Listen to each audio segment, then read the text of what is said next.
Bonjour les CM1 et les CM2. Alors pour les CM2, on a déjà vu la proposition subordonnée relative. C'est une révision. Pour les CM1, nous n'avons pas encore vu cette notion. C'est parti. Depuis quelque temps déjà, nous étudions les extensions du nom. Donc ce que nous pouvons ajouter au nom, ce que nous pouvons ajouter au groupe nominal. Le groupe nominal se compose déjà d'un nom. Ici, on a pris le nom fraise. Avec le nom, il y a toujours ce qu'on appelle le déterminant. Ici, on a mis le déterminant les fraises. Ici, les fraises, c'est ce qu'on appelle le groupe nominal minimal. C'est le plus petit groupe nominal que l'on puisse trouver. À ce groupe nominal, on a déjà vu, on pouvait ajouter 3 choses. Sur ces 3 choses, nous en avons déjà vu 2. Nous avons vu l'adjectif, le complément du nom, et aujourd'hui, nous allons voir la proposition subordonnée relative. La proposition subordonnée relative, elle complète et donne des informations sur un nom ou un pronom. C'est ce qu'on appelle une expansion du nom. On rappelle, il y en a 3. L'adjectif, le complément du nom et la proposition subordonnée relative que l'on voit aujourd'hui. Prenons cet exemple. Paul a ramassé les fraises qui étaient mûres. Ici, nous avons repris le groupe nominal les fraises. Mais à les fraises, nous avons ajouté des informations. Qui était mûr? Qui était mûr? Ce sont les fraises. Qui était mûr ici est une proposition subordonnée relative qui donne des informations sur le groupe nominal les fraises.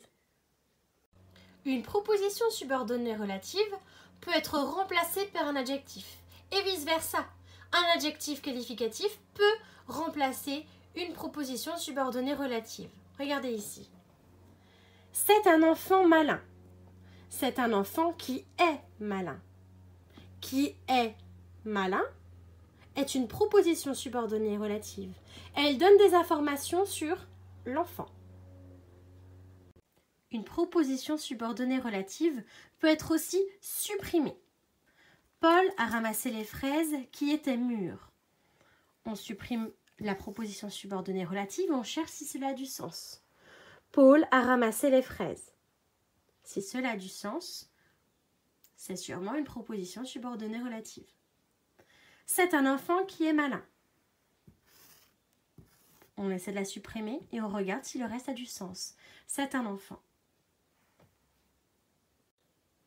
Une proposition subordonnée relative peut donc remplacer ou être remplacée par un adjectif qualificatif et peut également être supprimée. Vous vous êtes peut-être demandé à chaque fois quel était ce petit mot que j'entoure dans les phrases. C'est ce que l'on appelle les pronoms relatifs. Qui, que, quoi, dont, où, lequel, laquelle, lesquels, duquel, etc. Il se trouve que la proposition subordonnée relative commence par un pronom relatif. Donc elle commence par qui, que, quoi, ou alors dont, où, lequel, laquelle, etc. Nous allons donc voir les 4 étapes, parce qu'il y a 4 étapes pour trouver une proposition subordonnée relative.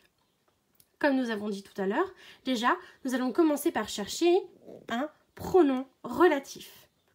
Paul a ramassé des fraises qui étaient mûres. Alors on cherche dans sa tête quels sont les pronoms relatifs.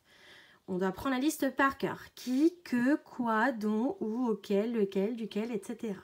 Ici, nous avons qui est un pronom relatif. Ma proposition subordonnée relative va donc sûrement commencer par qui et continuer. Ensuite, dans une proposition subordonnée relative, il y a quelque chose que l'on connaît très bien, qui s'appelle le verbe. Et ici, dans les propositions subordonnées relatives, il y a un verbe conjugué. On regarde ce qu'il y a après qui. Qui était mûr? Ah, était. Était est un verbe conjugué. Qui est-ce qui était mûr? Ce sont les fraises. Donc là, je peux me dire, qui était mûr, ça pourrait être la proposition subordonnée relative. Mais il faut que je vérifie. Une proposition subordonnée relative donne des informations sur un nom. Qui était mûr? Qu'est-ce qui est mûr? Les fraises. les fraises qui étaient mûres. Tout à l'heure, nous avons également vu qu'une proposition subordonnée relative pouvait se supprimer. Nous allons donc essayer. Si je supprime qui était mûr, ma phrase a-t-elle toujours du sens? Paul a ramassé des fraises. Paul a ramassé des fraises, cela a du sens. Qui était mûr est donc une proposition subordonnée relative. Il y a donc 4 étapes pour trouver une proposition subordonnée relative. Déjà se demander, est-ce qu'il y a des pronoms relatifs? Pour ça, il est indispensable de connaître la liste par cœur. Une fois que vous énumérez cette liste, vous entourez les pronoms relatifs qu'il y a dans la phrase. Une proposition subordonnée relative commence par un pronom relatif, donc commencera par ce ou ces pronoms relatifs. Également, il y a un verbe conjugué après. Donc on cherchera après le pronom relatif, est-ce qu'il y a un verbe conjugué? On souligne ensuite la proposition subordonnée relative que l'on croit être. On cherche si elle donne des informations sur le nom, sur un nom avant.